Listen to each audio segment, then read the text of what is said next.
காதல் என்பது வலியோ சாபமோ? தன்னோட அபார்ட்மெண்ட்ல வந்து காரை நிறுத்திய மாதவன் வேதிகாவையும் குழந்தையும் தன்னோட வீட்டுக்கு கூட்டிட்டு போனான். ஏற்கனவே மாதவனுடைய அபார்ட்மெண்ட்ல வேதிகா இருந்ததுனால அவளுக்கு இது புது வீடா தெரியல. குழந்தைய எடுத்துக்கிட்டு உள்ள போனவன் குழந்தைகிட்ட சில பொம்மைகளை கொடுத்து விளையாட வச்சுட்டு சமையல இறங்கினான். மாதவன் வேதிகா கிட்ட, நான் இன்னைக்கு சீக்கிரமா ஆபீஸ்க்கு போகணும், அதனால நான் குளிச்சுட்டு வந்துடுறேன். வீட்டுல என்ன இருக்கோ அதை வச்சு ஏதாவது சமைக்க முடியுமான்னு பாரு, அப்படி இல்லைன்னா நான் வெளியே சாப்பிட்டுக்கிறேன் அப்படின்னு சொன்னான். வேதிகா அதை கேட்டு சமையல் கட்டுல இருக்கிற பொருட்கள் எல்லாம் அவசர அவசரமா ஆராய்ந்து பார்த்தா. வீட்டுல ரவை இருந்ததால உப்மா செஞ்சிடலாம் அப்படின்னு நினைச்சு மாதவன் கிட்ட அதை சொன்னான். அதை கேட்ட மாதவன், சரி, இப்போதைக்கு நீ அதையே செஞ்சிடு. குழந்தைக்கு பால் வாங்கணும்னா கீழே வாட்ச்மேன் இருப்பாரு, அவர்கிட்ட சொன்னேன்னா அவரே வாங்கிட்டு வந்து கொடுப்பாரு.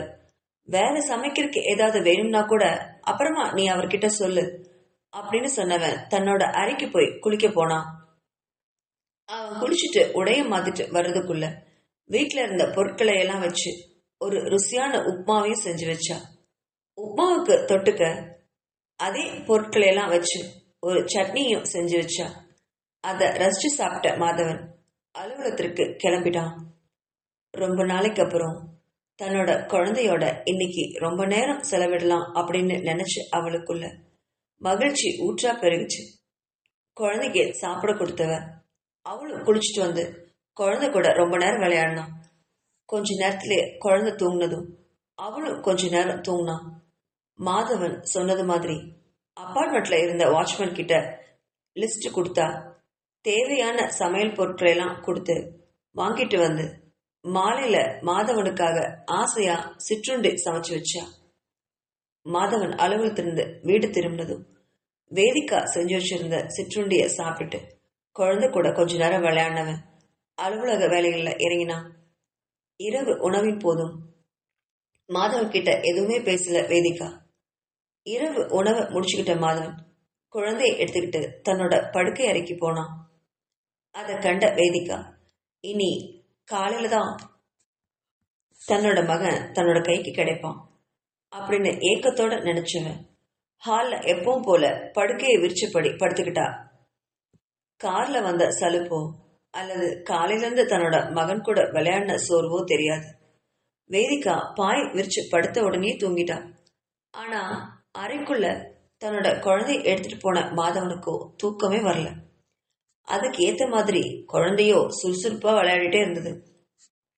மாதவனுக்கு இப்போ வேதிகாவை பார்க்கணும் போல ஆசையா இருந்தது.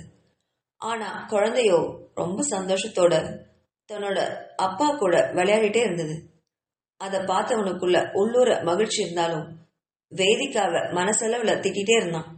சரியான திமிர் பிடிச்சவ, மத்தியானம் ஃபுல்லா குழந்தைய நல்லா தூங்க வச்சிருப்பா போல இருக்கு, இவன் கொட்ட கொட்ட முடிச்சுட்டு இப்படி விளையாட்டே இருக்கான் அப்படின்னு மனசுல நினைச்சவன் ரொம்ப நேரம் குழந்தை கூட தானும் விளையாட்டே இருந்தான். கொஞ்ச நேரம் கழிச்சு பொறுமை எழுந்தவன் குழந்தை தூங்குவதாகவே தெரியல அப்படின்னு நினைச்சு இவனை நம்ம கிட்ட கொடுத்துட்டு இவன் மட்டும் கும்பகர்ணி மாதிரி தூங்குறான் அப்படின்னு மனசுல கடுப்போட நினைச்சவன் கதவு திறந்துட்டு வெளில வந்தான். அவன் நினைச்சது மாதிரி தன்னோட மனைவி கும்பகர்ண போல நல்லா தூங்கிட்டு இருந்தான். அதை பார்த்தவன் வேதிகாவை மனசுல திட்டினபடி அவ பக்கத்துல வந்து நின்னான். பக்கத்துல வந்தவன் அப்படியே நின்னுட்டான். அவளுடைய தூங்கும் அழக பார்த்து ரசிச்சான். ஒரே போர்வை இருந்ததுனால தரையில அதை விரிச்சபடி தலகாணியில படுத்துக்கொண்ட வேதிகாவோட மேலாடை கொஞ்சம் விலகி இருந்தது. அதை பார்த்தவனுக்குள்ள கணவன் அப்படிங்கிற தாகம் வந்துச்சு. அவன் கூட உறவு கொள்ளணும்னு ஆசை. அவனுக்கு உடல் முழுவதும் அனல் மோல கொதிச்சுது. அவன் பக்கத்துல வந்து உட்கார்ந்தவன் அவளுடைய தோள்களை மெல்ல தொட்டான்.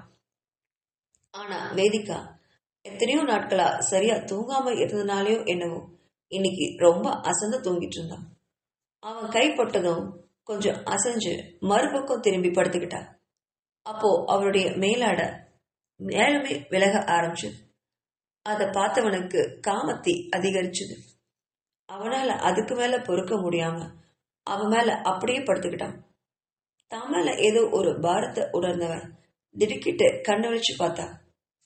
தன் உடல் மேல மாதவன் முழுவதும் படர்ந்திருந்தான். அதை பார்த்தவளுக்கு தூக்கி வாரி போட்டுச்சு. அவனை விலக்கி விட நினைச்சு அவனை தள்ளி விட்டா. ஆனா மாதவனுக்கு இப்போ வேதிகாவோட ஆசை கொழுந்து விட்டு எரிஞ்சுது.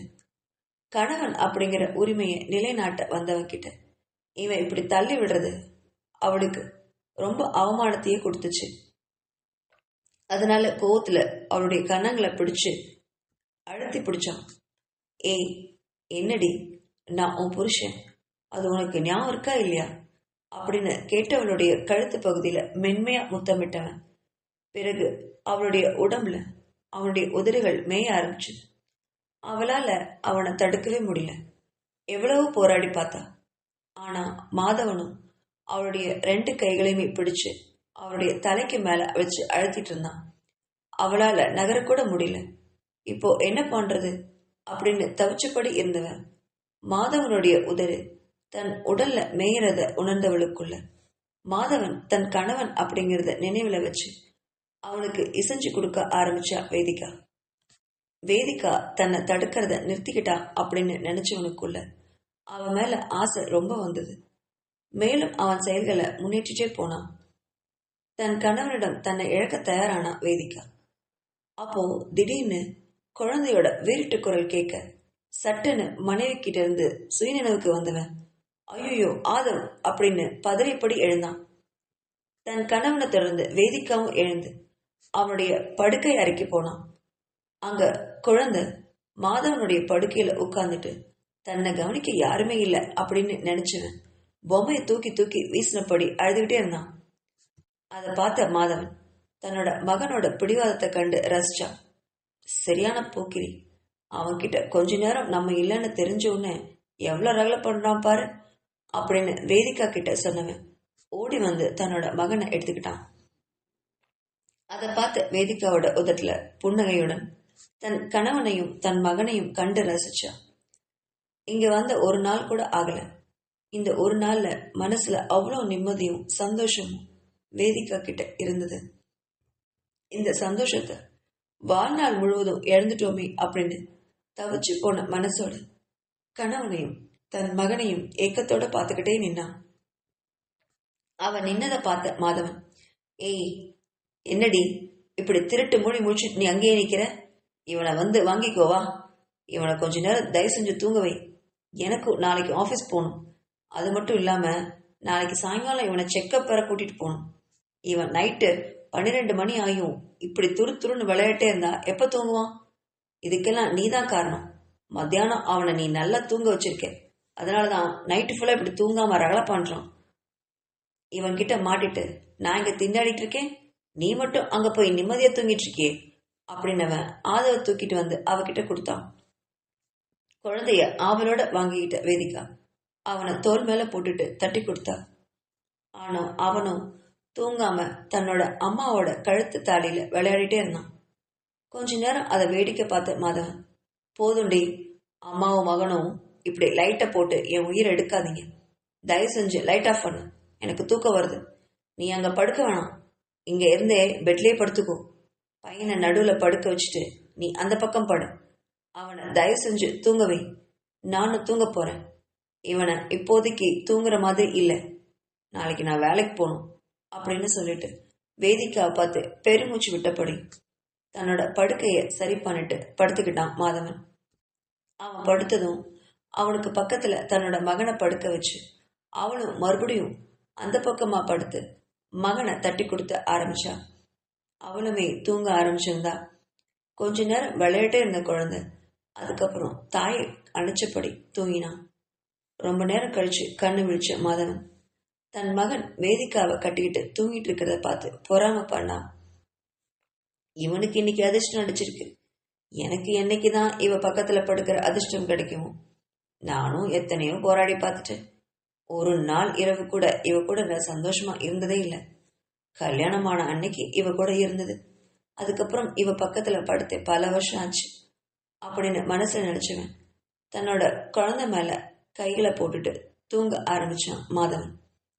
மாதவன் தூங்கினதும் ஒரே பக்கம் படுத்ததுனால கையெல்லாம் வறுத்து போக திடீர்னு எழுந்து உட்கார்ந்தா வேதிகா.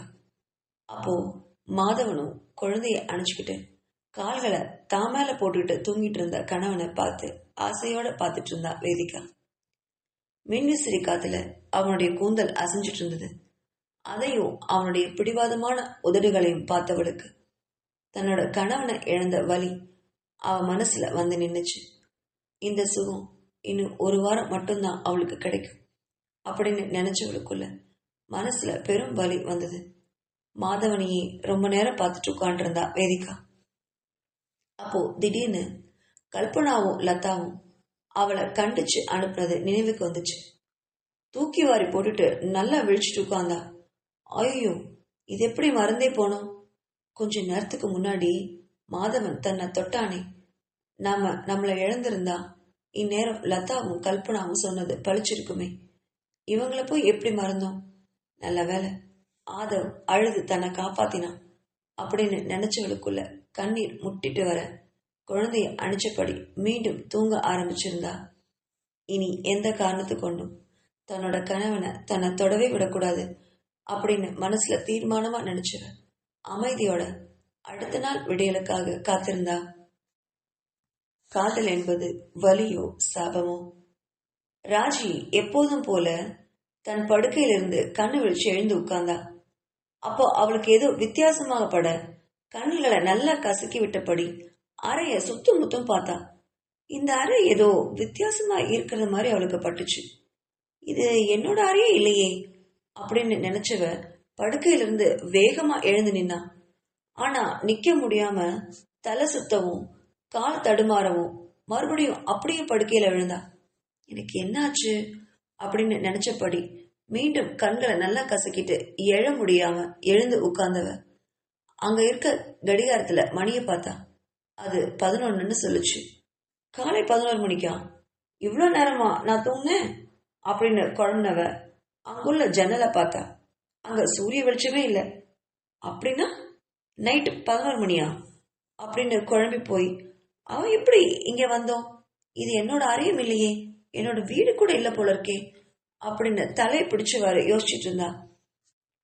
அப்போ அவருடைய அரைக்கதவை திறக்கிற ஓசை கேட்டுச்சு. கண்ணு விழிச்சு யாரு அப்படின்னு பார்த்தவளுக்கு தூக்கி வாரி போட்டுச்சு. வந்தவன் மகிழன். அவனை பார்த்தவளுக்குள்ள புத்தி மறுத்து போச்சு. அப்போதான் அவளுக்கு சாயங்காலம் நடந்தது நினைவுக்கு வந்தது. இன்னைக்கு சாயங்காலம் கல்லூரி விட்டதும் எப்பவும் போல டிரைவர் கூட தனியா கார்ல வந்துட்டு இருந்தா. திடீர்னு கார் பஞ்சர் ஆகி நின்றுடுச்சு. தான் வீட்டுக்கு போகணும் அப்படிங்கிறதுக்காக ஒரு கால் டாக்ஸியை புக் பண்ணிட்டு நின்றுட்டு இருந்தா. கால் டாக்ஸி வந்ததும் அதுல ஏறி உட்கார்ந்தது மட்டும்தான் அவளுக்கு நினைவு வந்துச்சு. முன்புறத்துல இருந்த யாரோ தனக்கு முகத்துல ஸ்ப்ரே அடிச்சது மாதிரி இருந்தது. அப்பவே மயங்கிட்டோம் போல இருக்கே அப்படின்னு நினைச்சபடியே மகிழனைய உத்து பார்த்துட்டு இருந்தா. பக்கத்துல வந்த மகிழன் தன் கால்களை அகட்டி வச்சுக்கிட்டு தன்னோட மார்பின் குறுக்க கைகளை கட்டினபடி ராஜியே பார்த்துட்டு நின்னான். அவளும் தன்னை பாக்குறத உணர்ந்தவன், என்னடி அப்படி பாக்குற? உன்னை யார் இங்க கூட்டிட்டு வந்ததுன்னு யோசிக்கிறியா? வேற யாரு? எல்லாம் என்னோட ஏற்பாடுதான். ஒரு அரசியல்வாதி பையன் நினைச்சா என்ன வேணாலும் செய்ய முடியும்னு இப்போ உனக்கு தெரியுதா? உன்னோட அண்ணனை கூப்பிட்டு வந்து என் மேல கம்ப்ளைண்ட் எழுதி கொடுத்தியே, இப்போ நான் உன்னை தூக்கிட்டு வந்திருக்கேன். போ போய் இதுக்கும் உன் அண்ணனை கூப்பிட்டு போலீஸ் ஸ்டேஷன்ல கம்ப்ளைண்ட் கொடு, பொடி என்றான். அவன் பேசுறத நம்பவே முடியாம வெறிச்சு பார்த்துக்கிட்டு இருந்தா ராஜி. என்னடி இப்படி முடிச்சுட்டே இருந்தா என்ன அர்த்தம்? உன்னை பாவம் பார்த்து விட்டுருவேன்னு நினைக்கிறியா? நான் உன்னை எவ்வளவு காதலிக்கிறேன்னு உனக்கே தெரியும். அதே மாதிரி நீயும் தானடி என்னை காதலிச்ச. அப்புறம் என்ன திடீர்னு நான் உழைக்க மாட்டேன், சம்பாதிக்க மாட்டேன் அப்படி இப்படின்னு சொல்லி கழண்டுக்கிறது? காதலிச்சு ஏமாத்துறதுனா உங்களுக்கெல்லாம் விளையாட்டா போச்சு இல்லையாடி அப்படின்னு கோவமா கேட்டவன திருப்பி கோவத்தோட பார்த்தா ராஜி. நான் உங்க காதலிக்கிறேன்னு நான் எப்ப சொன்னேன்? ஏன் இப்படி போய் சொல்றீங்க அப்படின்னு கேட்டவ கிட்ட, ஒரு பொண்ணு காதலிக்கிறான்னு வாய் விட்டு சொல்லிதான் ஒரு ஆம்பளைக்கு தெரியணும்னு அவசியம் இல்லடி. ஒரு பொண்ணு பழகிறத வச்சே ஆம்பளைக்கு தன்னை அவ எவ்வளவு காதலிக்கிறாளா இல்லையான்னு ஈஸியா கண்டுபிடிச்சிட முடியும் அப்படின்னு நக்கலா சொன்னான் மகிழன். இவன் கிட்ட இப்ப வாய் கொடுக்கறது நம்மளுக்கு தான் பிரச்சனை ஆயிடும் அப்படின்னு நினைச்ச ராஜி. சரிதான் மகிழன், இப்போ எதுக்கு என்ன இங்க கடத்திட்டு வந்திருக்கீங்க? எங்க வீட்டுல தெரிஞ்சா பெரிய பிரச்சனை ஆயிடும். இப்பவே மணி 11. என்னை எங்க வீட்டுல தேடிட்டு இருப்பாங்க. தயவு செஞ்சு என்னை விட்டுருங்க. எங்க அண்ணனுக்கு மட்டும் இது தெரிஞ்சா உங்களை உயிரோடவே விட மாட்டாரு அப்படின்னு அவளுடைய ஆள்காட்டி விரலை காட்டி மகிழனை மிரட்டினா. அவ மிரட்டின அந்த விரலை பிடிச்சு திருக்கி விட்டா மகிழன். அதுல வலி தாங்க முடியாத ராஜி, ஐயோ வலிக்குது மகிழன், விடுங்க, கையை விடுங்க என்றான். இங்க பாரடி, என்கிட்ட இந்த விரலை நீட்டி பேசுற வேலையெல்லாம் வச்சுக்காத. உன் அண்ணன் பெரிய என்ன அப்பாட்டக்கரா? சும்மா என்னமோ அம்மா அண்ணா லொன்னான்னு மிரட்டிட்டு இருக்க. 2 நாளைக்கு உன்னை நான் விடமாட்டேன்டி. என்னடி பண்ணுவீங்க? உன் அண்ணன் என்ன பண்றான்னு நானும் பாக்குறேன்டி என்றான். என்னது 2 நாளா அப்படின்னு விழிகளை விரிச்சு மகிழனை மறைச்சு பார்த்தா ராஜி. ஆமாண்டி 2 நாள் தான் அப்படின்னு சொன்னவன் கிட்ட விளையாடாதீங்க மகிழன். என்னை என்ன வச்சு என்ன பண்ண போறீங்க நீங்க? தயவு செஞ்சு என்னை விட்டுருங்க. என்னை வீட்டுல தேடுவாங்க. பாவம் என்னோட அம்மாவும் அப்பாவும். அவங்க உங்களுக்கு என்ன பாவம் பண்ணாங்க? ஏன் நீங்க அவங்கள கஷ்டப்படுத்துறீங்க என்றான். சேச்சே, எனக்கு உங்க அம்மா அப்பா மேல எந்த கோவமும் இல்லடி. அவங்களெல்லாம் நான் ஏன் கஷ்டப்படுத்தணும்? எனக்கு தேவை உங்க அண்ணன். அவன் வந்து என்கிட்ட மன்னிப்பு கேட்டே ஆகணும், அவ்வளவுதான் என்றான். அவன் பேசுறத கேட்ட ராஜிக்கு தலையே சுத்துச்சு. இப்படி 2 நாள் அவருடைய தங்கச்சியை கடத்திட்டு வந்து வச்சிருக்கீங்களே, எங்க அண்ணனுக்கு இது தெரிஞ்சா உங்ககிட்ட அவரு மன்னிப்பா கேட்பாரு?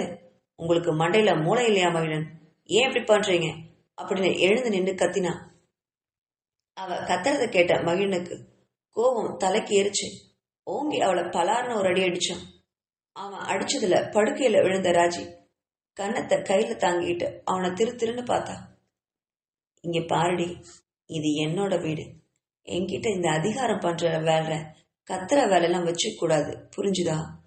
இந்த 2 நாளும் நான் என்ன சொல்றேனோ அதுதான் நீ கேட்கணும். இந்த 2 நாளும் நீ எனக்கு உரிமை. உன்னை என்ன வேணாலும் நான் பண்ணுவேன். அதை கேட்க இங்க யாருமே இல்லை அப்படின்னு கர்ஜித்தான். அவன் சொன்னதுல பயந்து போன ராஜி, இங்க பாருங்க மகிழன், சும்மா விளையாடிட்டு இருக்காதீங்க. என்னை வீட்டுல ரொம்ப தேடுவாங்க. அது மட்டும் இல்லாம இப்படி ஒரு பொண்ணை அவளுடைய அனுமதியே இல்லாம கடத்தி வச்சிருக்கிறது சட்டப்படி குற்றம். தயவு செஞ்சு என்னை விட்டுருங்க அப்படின்னு கெஞ்சினான். அவன் மனசுல இப்போ ரொம்ப பீதி கிளம்பிட்டு இருந்தது. இவன் அண்ணனை பயமுறுத்தறதுக்காக தான் கடத்திட்டு மட்டும்தான் வச்சிருக்கான் அப்படின்னு நினைச்சவ இப்போ மகிழன் தன்னை அடிக்கவும் அவன் மேல ஏதாவது செஞ்சிடுவானோன்னு பயந்தா. அதுக்கு ஏற்ப மகிழனும் அவ பக்கத்துல வந்து அவ உட்காண்டிருந்த அந்த படுக்கையில 2 பக்கமும் தன்னோட கைகளை வச்சு ஊன்றி அவனுடைய முகத்துக்கு நேரா தன்னோட முகத்தை கொண்டு வந்து நிறுத்தினான். அவனுடைய முகம் தான் பக்கத்துல வந்ததும் பயந்து போய் பின்ன நகர்ந்துட்டே போனவ படுக்கையில தன்னை அறியாம தடுமாறி படுத்துட்டா. அதை பார்த்த மகிழனும் அவருடைய உடல் மேல அப்படியே படர்ந்தான். அதை பார்த்தவளுக்குள்ள பயம் இன்னும் அதிகமாக. ப்ளீஸ் மகிழன், என்னை விட்டுருங்க. எங்க அண்ணனுக்கு மட்டும் இது தெரிஞ்சா கண்டிப்பா உங்களை உயிரோட விடவே மாட்டாரு அப்படின்னு கண்கள்ல நீரோட கெஞ்சினான். அதை கேட்ட மகிழனுக்கு, அப்படியாடி, சரி விடுறி, உன் அண்ணன் கையால சாகிறதுன்னு முடிவாயிடுச்சு. அப்புறம் கடத்திட்டு வந்ததுக்காக மட்டும் நான் ஏன் சாகணும்? சாகரதா சாகுறேன்.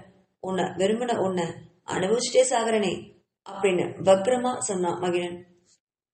அதை கேட்ட ராஜிக்கு பயத்துல எதையுமே வெளில வந்துச்சு. அவனை பிடிச்சு தள்ளி விட்டான். ஆனா அவன் விடாம அவளை அழுத்தி பிடிச்சான். அவனுடைய உடல் பலத்துல பயந்து போன ராஜி, மகிழ் ப்ளீஸ், தயவு செஞ்சு என்னை விட்டுருங்க. உங்களை நான் எவ்வளவு காதலிச்சேன் தெரியுமா? காதலிச்ச பொண்ணுகிட்டே இப்படி அத்துமீறி நடந்துக்கிறீங்களே, இதெல்லாம் உங்களுக்கு நியாயமாப்படுதா? ஒரு பொண்ணை அராஜகத்து மூலமா அடையவே முடியாது. அவ மனசதான் ஜெயிக்கணும். அதுக்கு என்ன வழின்னு பார்க்காம இப்படி உடம்பு மூலமா ஒரு பொண்ணை அடைஞ்சு நீங்க என்ன சாதிக்க போறீங்க? கடைசி வரைக்கும் உங்க மேல எனக்கு வெறுப்பு தானே வரும் அப்படின்னு அவனுக்கு அறிவுரை கூற ஆரம்பிச்சான். ஆனா மகிழனும், என்ன என்ன சொன்ன? இப்ப கொஞ்ச நேரத்துக்கு முன்னாடி ஏதோ சொன்னியே, என்ன சொன்ன? இன்னொரு தடவை சொல்லு அப்படின்னு அவளுடைய கண்ணங்களை அழுத்தி பிடிச்சு கண்கள்ல கோவத்தோட அவளை பார்த்து கேட்டான். தான் இப்ப என்ன சொன்னோம்? என்னென்னவோ பேசணும், என்னென்னவோ சொன்னோம். இவன் எதை கேட்குறான் அப்படின்னு நினைச்சவன், முதல்ல நீங்க என் மேல இருந்து எந்திரிச்சு உட்காருங்க மகிழன், அப்புறமா நம்ம பேசி ஒரு முடிவு பண்ணலாம் அப்படின்னு சொன்னவகிட்ட, ஏய் நான் கேட்டதுக்கு முதல்ல பதில் சொல்லி. கொஞ்ச நேரத்துக்கு முன்னாடி உன் திருவாயால என்ன சொன்ன? நீ என்ன காதலிக்கிறன்னு தானே சொன்ன. இல்லடி என்றான் மகிழன். அப்பதான் அவளுக்கு நினைவு வந்தது. தான் மனசுல இருக்கிற ரகசியத்தை பதட்டத்துல இவன்கிட்ட போட்டு உடைச்சிட்டோம் அப்படின்னு நினைச்சு தவிச்சு போய் அவனை பார்த்தா. இனி அவன் கிட்ட இருந்து தப்பிக்கணும்னா அது மட்டும்தான் இப்போ அவளுக்கு குறியா இருந்தது. அதுக்காக அவ கெஞ்சவும் மிஞ்சவும் தயாரா இருந்தா. ஆனா மகிழனை பார்த்து, இங்க பாருங்க மகிழன், நான் ஒத்துக்கிறேன், உங்களை உண்மையாலுமே நான் காதலிச்சேன். ஆனா உங்க அப்பா பணத்துல நீங்க சோம்பேறியா இருக்கிறது எனக்கு பிடிக்கல. இப்பதான் இப்படி இருக்கீங்க, ஃபியூச்சர்ல சரியாயிடும் அப்படின்னு நினைச்சேன். ஆனா உங்களுக்கு எதிர்காலத்துல எந்த திட்டமுமே இல்லை. கடைசி வரைக்கும் உங்க அப்பாவோட சொத்துலையும் பலத்திலையுமே வாழணும்னு நினைக்கிறீங்க. எனக்கு அது பிடிக்கவே இல்லை. அதனாலதான் உங்களை கல்யாணம் பண்ணிக்க மாட்டேன்னு சொன்னேன். தயவு செஞ்சு இப்போ என்னை விட்டுடுங்க. நாம இதை பத்தி உட்கார்ந்து நாளைக்கு கூட பேசலாம் ப்ளீஸ் அப்படின்னு சொன்னான். அதை கேட்ட மகிழன் சிரிச்சான். இங்க பாருடி, அந்த பழைய மகிழன் எல்லாம் செத்து போயிட்டான். இப்ப இருக்கிறது உங்க அண்ணனை பழி வாங்கணும்னு நினைக்கிற மகிழன் மட்டும்தான். அதுக்காக நான் எந்த எல்லைக்கும் போவேன் அப்படின்னு அவளுடைய முகத்தருகே குனிஞ்சு அவளுடைய இதழ்களை முரட்டுத்தனமா முத்தமிட்டான். அந்த முத்தத்துல வலி தாங்க முடியாத ராஜி அவனை எவ்வளவு முடியுமோ அவ்வளவு பலத்தோட எதிர்த்தா. ஆனா மகிழனும் அவளுடைய எதிர்ப்பை எளிதா சமாளிச்சுவன். அவளுடைய உதடுகளை அழுந்த கடிச்சான். அவளை நிமிர்ந்து பார்த்தான். என்னடி, நான் என்ன அவ்வளோ சோப்பலாங்கியா? நீ தள்ளி விட்ட உன்னை போய் விழறக்கு? என்னோடது ஜிம் பாடிடி, இங்க பாரு அப்படின்னு சொன்னவன் தன்னோட கைகளை மடக்கி சிக்ஸ் பேக்கை காமிச்சான். அதை பார்த்த ராஜிக்கு தலையில அடிச்சுக்கலாம் போல இருந்தது. அவனை மறுபடியும் தள்ளிவிட பார்த்தான். ஆனா அவன் விடவே இல்லை. இங்க பாருடி, இன்னைக்கு நைட்டு நீ என் கூட தான் இருக்க போற. உன்னை கல்யாணம் பண்ணிட்டு உன்னை சந்தோஷமா அனுபவிக்கணும்னு நினைச்சேன். ஆனா நீதான் இந்த மாதிரி உன்னை அனுபவிக்க வச்சுட்ட அப்படின்னு சொன்னவன் மீண்டும் அவகிட்ட குனிஞ்சான். அவனுடைய பலத்தை தாங்க முடியாத ராஜி கதறினான். ஆனா அவளுடைய கதறல ஒரு பொருட்டாவே அவன் மதிக்கல. அவ உடம்பளவு எவ்வளவு துடைச்சாலும் அதை எளிதா அடக்கினபடி அவனுடைய செயல்களை முன்னேறிட்டே போனான். அவனை அவளால தடுக்கவே முடியல. ஐயோ, இந்த விஷயமெல்லாம் வீட்டுக்கு தெரிஞ்சா என்ன ஆகும்? அண்ணா இவளை உயிரோட விடவே மாட்டாரு அப்படின்னு நினைச்சவன் அவன்கிட்ட கெஞ்சினான். ப்ளீஸ் மகிழன், என்னை விட்டுருங்க அப்படின்னு கெஞ்சினவன் கிட்ட, முடியாதுடி, எனக்கு நீ கண்டிப்பா இன்னைக்கு வேணும் அப்படின்னு ஒரு மாதிரி குரல்ல சொன்னவன் அவனுடைய உடைகளை எல்லாம் கிழிச்சு போட்டான். அவனுடைய செயல்களால தடுமாறி போன ராஜி வேண்டாம் மகிழன் அப்படின்னு கதறிட்டே இருந்தான். ஒரு கட்டத்துல தொண்டையெல்லாம் வறண்டு போச்சு. அவன்கிட்ட கையை கூப்பி கெஞ்சினான். மகிழன் ப்ளீஸ், நான் உங்களை கல்யாணம் பண்ணிக்கிறேன், தயவு செஞ்சு இதோட என்னை விட்டுருங்க. என்னால முடியல மகிழன் அப்படின்னு கதறினவன்கிட்ட, உன் அண்ணன் என்கிட்ட வந்து மன்னிப்பு கேட்டே ஆகணும் ராஜி. அதுக்காக நான் எந்த எல்லைக்கும் போற தயாரா இருக்கேன்னு அப்பவே சொன்னனே அப்படின்னு சொன்னவன் மறுபடியும் அவகிட்ட குனிஞ்சான். ஒரு சில நிமிஷங்கள்ல அவளுக்கு கதறி அழக்கூட தெம்பு இல்லாம அழுகையில விக்கிட்டே இருந்தான். அதை பார்த்த மகிழன் அவகிட்ட இருந்து எழுந்து பக்கத்துல இருந்த தண்ணீரை எடுத்து டம்ளர்ல ஊத்தி அவகிட்ட கொடுத்தான். அதை வாங்கிய ராஜி மடமடன்னு தண்ணீரை குடிச்சிட்டு டம்ளரை அவன்கிட்ட நீட்டினப்போ அதை வாங்கி அந்த பக்கம் வச்சவன் மறுபடியும் அவகிட்ட குனிய போனான். அதை பார்த்த ராஜி அவன்கிட்ட கையேந்தி பிச்சை கேட்டான். மகிழன் ப்ளீஸ், என்னை விட்டுருங்க. நீங்க கடத்திட்டு வந்ததா எங்க அண்ணன் கிட்ட நான் சொல்லவே மாட்டேன், உயிரே போனாலும் சொல்ல மாட்டேன். ஆனா இதோட என்னை விட்டுருங்க, என்னால முடியல. நீங்க பண்றதெல்லாம் ரொம்ப பெரிய தப்பு, தயவு செஞ்சு என்னை விட்டுடுங்கன்னு கெஞ்சி அவ ஒரு பொருட்டா கூட மதிக்கல. மறுபடியும் அவகிட்ட குனிஞ்சவன் அவ தடுக்க தடுக்க அவளுடைய மொத்த பெண்மையையும் களவாடினான் மகிழன். எல்லாம் முடிஞ்சு எழுந்து நின்னான். ராஜியால அவனை கண்ணு விழிச்சு நிமிந்து கூட பார்க்க முடியல. உடம்பு மனசெல்லாம் கூசி போச்சு. இந்த மிருகத்தையா நாம காதலிச்சோம் அப்படின்னு வெறுத்து போனான். ஆனா மகிழனுக்கு எதுவுமே தோணல. அவகிட்ட அவளுடைய உடைகளை தூக்கி போட்டவன், இன்னும் 2 நாளைக்கு நீங்க தான் இருக்கணும், 2 நாளைக்கு அப்புறம் உன்னோட வீட்டுல நானே கொண்டு போய் விடுறேன் அப்படின்னு சொன்னவன் அந்த அறையை விட்டு வெளியில போனான். அவன் போனதும் அவளுடைய உடைகளை அணிஞ்ச ராஜிக்கு காலெல்லாம் நடுங்க, உடம்பெல்லாம் வலிக்க, அடி வயிட்ட கத்துக்கிட்டு அப்படியே படுத்துக்கிட்டான். பாவி, இப்படி பண்ணிட்டானே, தனக்கு மட்டும் ஏன் இப்படி ஆகணும், நான் என்ன பாவம் பண்ணேன் அப்படின்னு மனசளவுல கதர்னபடி வாய் விட்டு அழுதுகிட்டே ரொம்ப நேரம் இருந்தா ராஜி. கொஞ்ச நேரம் கழிச்சு தட்டுல உணவோட வந்தான் மகிழன். அதை பார்த்தவளுக்கு எரிச்சல் பத்திக்கிட்டு வந்தது. எனக்கு சாப்பிட எதுவும் வேண்டாம், தயவு செஞ்சு எடுத்துட்டு வெளியில போங்க, உங்களை பார்க்கவே எனக்கு அருவருப்பா இருக்குன்னு கத்துனான். அதை கேட்ட மகிழன், சாப்பிட்றதுக்கெல்லாம் உன்கிட்ட யாருடைய பர்மிஷன் கேட்டா அப்படின்னு தட்டை பக்கத்துல வச்சுக்கிட்டு அவளை வலுக்காட்டாயமா எழுப்பி உட்கார வச்சான். மறுபடியும் தட்டை அவ கையில எடுத்த உணவை எடுத்து அவன் வாயில திணிச்சான். அந்த உணவை அவன் முகத்திலேயே துப்பினா ராஜி. நீங்க எல்லாம் ஒரு மனுஷன், ஒரு ஆம்பளை, ஒரு பொண்ணு விருப்பமே இல்லாம இப்படி கூட்டிட்டு வந்து அவ விருப்பமே இல்லாம அவளை அனுபவிச்சு இப்போ அவளுக்கு சாப்பிட்றதுக்கு சாப்பாடு கொடுக்குறீங்களே, நீங்க எல்லாம் என்ன மனுஷ ஜென்மமோ அப்படின்னு அழுகையோட கோவத்துல கத்திக்கிட்டே இருந்தா ராஜி. அவ கத்துற வரைக்கும் அமைதியோடே இருந்தான் மகிழன். அப்புறமா அவளை நேரா பார்த்து, இப்போ நான் ஊட்டி விடுறத நீ வாயை திறந்து சாப்பிட போற, இல்ல அப்படின்னு வச்சுக்கோயேன், நீ சொன்னியே மிருகம், அதை விட மோசமா நான் உன்னை மறுபடியும் அனுபவிப்பேன், பரவாயில்லையா அப்படின்னு அவளை பார்த்தபடி கடுமையா கேட்டான் மகிழன். அந்த குரல்ல ஆடி போன ராஜி பயந்து போய் அவனை விழிகளை விரிச்சு பார்த்தான். அதை கண்டவன் அவருடைய கண்களை பார்த்து தன்னையே தொலைச்சான் மகிழன். இந்த கண்ணை இப்படி விரிச்சு விரிச்சு பார்த்துதான் என்னை இந்த நிலைமைக்கு கொண்டு வந்திருக்கா ராட்சசி அப்படின்னு மனசுல திட்டினவன் உணவை எடுத்து அவளுக்கு மறுபடியும் வாயில திணிச்சு விட்டான். அப்போ அந்த உணவை துப்புற தைரியம் இல்லாத ராஜி கஷ்டப்பட்டு மென்னு அந்த உணவை வாய்க்குள்ள முழுங்கினான். அவன் உணவை ஊட்ட ஊட்ட வேற வழியே இல்லாம அதை வாங்கி விழுங்கினபடி இருந்தா ராஜி. அவளுக்கு மனசுல பல சந்தேகம் இருந்தது. இவன் எப்படி தன்னை இவ்வளவு தூரம் கடத்திட்டு வந்து வச்சான்? அதுவும் இன்னும் 2 நாட்கள் இங்கே தங்குறதுனா வீட்டுல தேடுவாங்களே, கண்டிப்பா இவனை கண்டுபிடிச்சிடுவாங்க அப்படின்னு நினைச்ச ராஜி உடனே தன்னோட சந்தேகத்தை அவன்கிட்ட கேட்டா. எப்படி மகிழன் 2 நாள் நான் இங்க இருக்க முடியும்? வீட்டுல என்ன தேடுவாங்க, தயவு செஞ்சு என்னை கொண்டு போய் வீட்டுல விட்டுருங்க அப்படின்னு மறுபடியும் கேட்டா.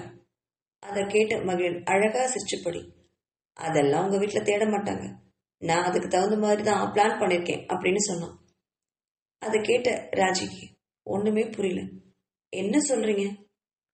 அது எப்படி எங்க வீட்டுல 2 நாள் என்ன தேடாம இருப்பாங்க அப்படின்னு சந்தேகத்தோட கேட்டவகிட்ட நக்கலா சிரிச்சபடி, உன்னை ரொம்ப நாளா ஆள் வச்சு ஃபாலோ பண்ணிருக்கேன், உன் அண்ணா ஊருக்கு போன தெரிஞ்சதும் உன்னை கடத்த பிளான் பண்ண, அதுக்கு தகுந்த மாதிரி உங்க கார் வர ரோட்ல ஆளுங்களை வச்சு டயரை பஞ்சர் ஆறதுக்கு ஆணி வச்சேன். அதே மாதிரி நீ கால் டாக்ஸி புக் பண்ணல, வர்ற வழியில அந்த கால் டாக்ஸிக்காரனை மடக்கிட்டு என்னோட ஆளை காருக்குள்ள வர வச்சேன். நீ கார்ல ஏறி உட்கார்ந்ததும் அவன்தான் உன் முகத்துல ஸ்ப்ரே அடிச்சான். நான் உன்னை கூட்டிட்டு வந்ததும் உன்னோட ஃப்ரெண்ட் இருக்கால, அவ பேர் என்ன, தாரணி, ஆமா அவதான், அவளை விட்டு உங்க வீட்டுக்கு ஃபோன் பண்ண வச்சேன். நீ அவ கூட தான் இருக்கிற மாதிரியும், அவளுக்கு உடம்பு சரியில்லை, அம்மா அப்பா ஊருக்கு போயிருக்காங்க, அதனால 2 நாளும் அவளை நீ தான் பாத்துக்க போறேன்னு அவளை விட்டே சொல்ல வச்சேன். அதை கேட்ட ராஜி நம்பாம மகிழனை பார்த்தா. அது எப்படி? என்னோட ஃப்ரெண்டு சொன்னா உடனே எங்க வீட்டுல இருக்கவங்க நம்பிடுவாங்களா என்ன அப்படின்னு கேட்டவகிட்ட அவளுடைய புத்தி கூர்மையை வச்சினபடி மகிழன் அவளை பார்த்தான். நீ சொல்றது ரொம்ப சரிதான், உங்க வீட்டுல உன் ஃப்ரெண்டு சொன்னா மட்டும் நம்பிடவா போறாங்க? அதனால மிமிக்ரி ஆர்டிஸ்ட வச்சு உன் குரலையே அவங்க கிட்ட உன்னோட போன்ல பேச வச்சிருக்கேன். அதே மாதிரி வரப்போற 2 நாளும் உன்னோட குரலை பயன்படுத்தி தான் என் ஆளு உன் வீட்டுக்கு அடிக்கடி ஃபோன் பண்ணி நீ சேஃபா இருக்கிறதா சொல்லுவா. அதனால இந்த 2 நாளும் உன்னோட வீட்டை பத்தியே நினைச்சு கவலைப்பட்டுட்டு இருக்காம என் கூட எவ்வளவு சந்தோஷமா இருக்க முடியுமோ அவ்வளவு சந்தோஷமா இருந்துட்டு போயேன் என்றான் மகிழன். அதை கேட்ட ராஜிக்கு இவன் மனுஷனா அரக்கனான சந்தேகமே வந்துச்சு. அவன் நினைச்சதை சாதிச்சிட்டான் அப்படின்னு நினைச்சவளுக்கு அழுக முட்டிக்கிட்டு வந்தது. இதை பாருங்க மகிழன், இப்படியெல்லாம் பண்றது ரொம்ப அராஜகம். நான் தான் உங்களுக்கு கல்யாணம் பண்ணிக்கிறேன்னு சொன்னேன்ல, என்னை அதோட விட்டுருக்க வேண்டியதானே? வாங்க நம்ம 2 பேருமே எங்க அண்ணா கிட்ட போய் காதலிக்கிறோம்னு சொல்லுவோம், நம்ம கல்யாணம் பண்ணிக்கலாம் அப்படின்னு கெஞ்சி பார்த்தா. ஆனா மகிழனும் அவ சாப்பிட்டு முடிச்ச தட்டுல தன்னோட கைகளை கழுவுனபடி டேபிள்ல வச்சுட்டு அவளை திரும்பி பார்த்தான். அதெல்லாம் அப்பவே நீ சொல்லியிருந்திருக்கணும் ராஜி. நான் உன்னை காதலிக்கிறேன்னு உன் பின்னாடி பைத்தியக்கார மாதிரி நாய் மாதிரி சுத்துன நீ. அப்ப நீ சொல்லியிருந்தேனா உன்னை பூ மாதிரி தாங்கிட்டு போய் உங்க அண்ணா கிட்டயும் எங்க அப்பா கிட்டயும் பேசி நம்ம கல்யாணத்துக்கு ஏற்பாடு பண்ணிருப்பேன். ஆனா நீ இப்போ ரொம்ப லேட். இப்போ உங்க அண்ணன் தான் என்னோட முதல் டார்கெட். அன்னைக்கு உன் அண்ணன் என்னை அடிச்சான்ல, அன்னைக்கு உடம்போட வலி தான் போயிடுச்சு. ஆனா இன்னைக்கு நான் உங்க அண்ணனை அடிச்சிருக்கேன் பாரு ஒரு அடி. உங்க அண்ணனுக்கு அவனுடைய அன்பு தங்கச்சிய என்னோட பாதுகாப்புல 2 நாள் வச்சிருக்கேன். அது அவனுடைய மனசை எந்த அளவுக்கு வலிக்க வைக்கும்னு அப்படின்னு நினைக்கிறப்போ எனக்கு எவ்வளவு சந்தோஷமா இருக்கு தெரியுமா அப்படின்னு சொல்ல ராஜி அவனை மறைச்சு பார்த்தா.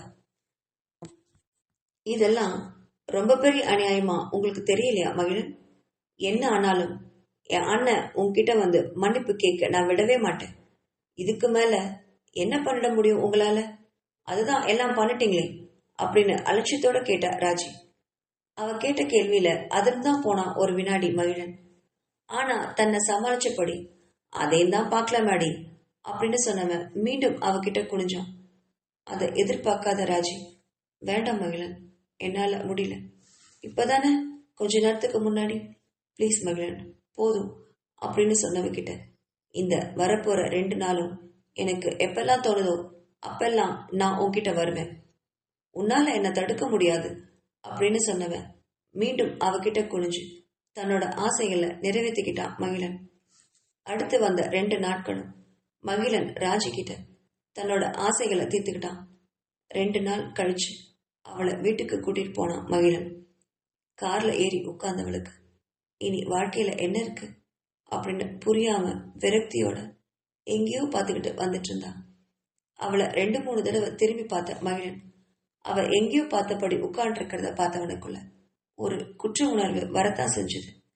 ஆனாலும் அவளுடைய அண்ணனை பழி வாங்கிட்டோம் அப்படிங்கிற திருப்தியில காரை ஓட்டிட்டு வந்தான் மகிழன். அவ வீடு வர்றதுக்கு 2 தெரு முன்னாடி வண்டியை நிறுத்தினவன் ராஜி கிட்ட திரும்பி, இன்னும் 2 தெரு தள்ளினா உங்க வீடு, நீ போய்க்கவே இல்லையா அப்படின்னு கேட்டான். தன்னை இந்த நிலைமைக்கு ஆளாக்கின மகிழனை கொலவெறியோட பார்த்தா ராஜி. நீங்க என்ன கல்யாணம் பண்ணிக்கிறதுக்காக தானே மகிழன் என்ன இந்த மாதிரி பண்ணீங்க? நான் தான் உங்களை கல்யாணம் பண்ணிக்கிறேன்னு ஆரம்பத்திலேயே சொல்லிட்டேனே. அப்படியே என்ன விட்டுருந்துருக்கலாம் இல்லையா? ஏன் இந்த மாதிரி இவ்வளவு கஷ்டப்படுத்திருக்கீங்க அப்படின்னு கோவத்தோட கேட்டா ராஜி. அதை கேட்டவன், இப்போ உன்னை கல்யாணம் பண்ணிக்கிற எண்ணத்துல நான் இல்ல ராஜி அப்படின்னு சொன்னான். அவன் சொன்ன வார்த்தையில அதிர்ந்து போய் அவனை பார்த்தா ராஜி. என்னது? அப்படி கல்யாணம் பண்ணிக்கிற எண்ணத்துல நீங்க இல்லைன்னா என்னை ஏன் இந்த நிலைமைக்கு ஆளாக்குனீங்க? ஒரு பொண்ணோட வாழ்க்கையை அழிக்கிறதெல்லாம் அவ்வளவு சுலபமா அப்படின்னு அழுதபடி கேட்டா. அதை கேட்டவன் ராஜியோட முகத்தை பார்க்காம வேற பக்கம் திருப்பிக்கிட்டான். நான் உன்னை நிரந்தரமா கல்யாணம் பண்ணிக்க மாட்டேன்னு சொல்லவே இல்லை ராஜி. என் வாழ்க்கையில கல்யாணம் ஒன்று நடந்தா அது உன் கூட தான். மனைவின்னு ஒருத்தி இருந்தா அது நீயா மட்டும்தான் இருப்ப. ஆனா நான் உன்னை கல்யாணம் பண்ணிக்கணும்னா உன் அண்ணன் என்கிட்ட வந்து மன்னிப்பு கேட்டே ஆகணும். அப்படின்னா மட்டும்தான் நான் உன் கழுத்துல தாலி கட்டுவேன் என்றான். அவன் சொன்ன வார்த்தையில அதிர்ந்து போனா ராஜி. தப்பு பண்ணதெல்லாம் நீங்க, நியாயமா பார்த்தா நீங்க தான் என்னோட அண்ணன் கிட்ட மன்னிப்பு கேட்கணும். என்னோட அண்ணன் எதுக்கு உங்ககிட்ட மன்னிப்பு கேட்கணும்? அவரே உங்ககிட்ட மன்னிப்பு கேட்டாலும் அதுக்கு நான் விட மாட்டேன் அப்படின்னு சவால் விட்டா ராஜி. அதை கேட்டவன் பலமா சிரிச்சான். அப்படியெல்லாம் உன் அண்ணன் உன்னை விட்டுற மாட்டான். இதோ இப்போ நீ இறங்கி வீட்டுக்கு போறல, நீ வீட்டுக்கு போன உடனே என்னை பத்தி கண்டிப்பா சொல்லதான் போறேன். அப்போ உன்னோட அண்ணனுக்கும் இந்த விஷயம் தெரியும். அப்போ கண்டிப்பா என்கிட்ட வந்து உன் அண்ணன் மன்னிப்பு கேட்டு உன்னை ஏத்துக்க சொல்லுவான். எனக்கு அது போதும். அந்த மன்னிப்பு கேட்ட அடுத்த நிமிஷமே உன் கழுத்துல தாலி கட்ட நான் தயாரா தான் இருக்கேன் அப்படின்னு தோள்களை குலுக்கினபடி அசால்ட்டா சொல்லி நிறுத்தினான் மகிழன். அதை கேட்ட ராஜிக்கு உடம்பெல்லாம் பத்திட்டு வந்தது. நாம இவனை மனசளவுல எந்த அளவுக்கு காதலிச்சோம் அப்படின்னு நினைச்சு வெட்கப்பட்டு தலை குனிஞ்சவன் அடுத்த வினாடியே ஒரு முடிவுக்கு வந்தான். அதே முடிவோட அவனை நிமிர்ந்து பார்த்தா ராஜி. நீங்க ஜெயிச்சுட்டு தான் நினைக்காதீங்க மகிழன். நமக்குள்ள நடந்த விஷயத்த நான் யார்கிட்டயும் சொல்ல போறதே இல்லை. இந்த விஷயத்த என் வீட்டுல இருக்கவங்களுக்கும் என்னோட அண்ணனுக்கும் சொன்னாதானே என்னோட அண்ணன் உன்கிட்ட வந்து எனக்காக மன்னிப்பு கேட்டு நிப்பாரு. நான் அதை பத்தி சொல்லவே இல்லைனா என் அண்ணனுக்கும் என் வீட்டுல இருக்கவங்களுக்கும் இந்த விஷயத்த பத்தி ஒண்ணுமே தெரியாது இல்லையா? அப்போ யாரும் உங்ககிட்ட வந்து மன்னிப்பு கேட்கவும் மாட்டாங்களே அப்படின்னு ஒரு நிமிர்வோட சொன்ன ராஜி. அதை கேட்ட மகிழன் இப்போ அதிர்ந்து போய் ராஜியை வெறிச்சு பார்த்தான். அப்படியெல்லாம் உன்னால இருக்க முடியாது ராஜி. உன்னோட உடம்பு தொட்டவனா கண்டிப்பா நீ என்ன தவிர வேற யாரையும் இனி கல்யாணம் பண்ணிக்க முடியாது. அப்படி இருக்கும்போது என்னை கல்யாணம் பண்ணிக்கணும்னா இந்த விஷயத்த நீ சொல்லித்தானே ஆகணும். உன் அண்ணன் என்கிட்ட மன்னிப்பு கேட்டுத்தானே ஆகணும் அப்படின்னு சொன்னான். அதை கேட்ட ராஜி உதட்டளவுல புன்னகை சிந்தினா. உடனே மகிழனை பார்த்து, நீங்க எல்லாம் எந்த காலத்துல இருக்கீங்க மகிழன்? தொட்டவனையே கல்யாணம் பண்ணிக்கணும்னு நினைச்சதெல்லாம் அந்த காலம். இப்போ உங்களை மனசளவுல ரொம்ப வெறுத்து போயிட்டேன். நீங்களே கல்யாணம் பண்ணிக்கிறேன்னு சொல்லி என் காலில் வந்து விழுந்தாலும் நான் உங்களை கல்யாணம் பண்ணிக்கவே மாட்டேன். எந்த காரணத்தை கொண்டும் நமக்குள்ள நடந்த இந்த விஷயத்த பத்தி நான் வெளியில சொல்லவும் மாட்டேன். பார்க்கலாம், கடவுள் ஒருத்தர் இருந்தா கண்டிப்பா இதுக்கு உண்டான தண்டனையை நீங்க அனுபவிச்சுதான் ஆகணும் அப்படின்னு மனசார சொல்லிட்டு அவளை திட்டினபடி கார்ல இருந்து வெடுக்குன்னு இறங்கி விறுவிறுன்னு தன்னோட வீட்டை நோக்கி நடந்தா ராஜி. அவ போனதையே அதிர்ச்சியோட பார்த்துக்கிட்டு உட்காந்துருந்தான் மகிழன் ரொம்ப நேரமா. அவன் அப்படி ஒரு திருப்பத்தை எதிர்பார்க்கவே இல்லை. ராஜி இந்த விஷயத்த வீட்டுல சொல்லுவா, அவங்க வீட்டுல இருக்கவங்க அத்தனை பேரும் தன்னோட காலில் வந்து விழுவாங்க அப்படின்னு நினைச்சேனே. ஆனா ராஜி இந்த விஷயத்த பத்தி சொல்லவே இல்லைனா நாம நினைச்சது எதுவுமே நடக்காதே அப்படின்னு யோசிச்சபடியே காரை ஸ்டார்ட் பண்ணி தன்னோட வீட்டுக்கு போனான் மகிழன்.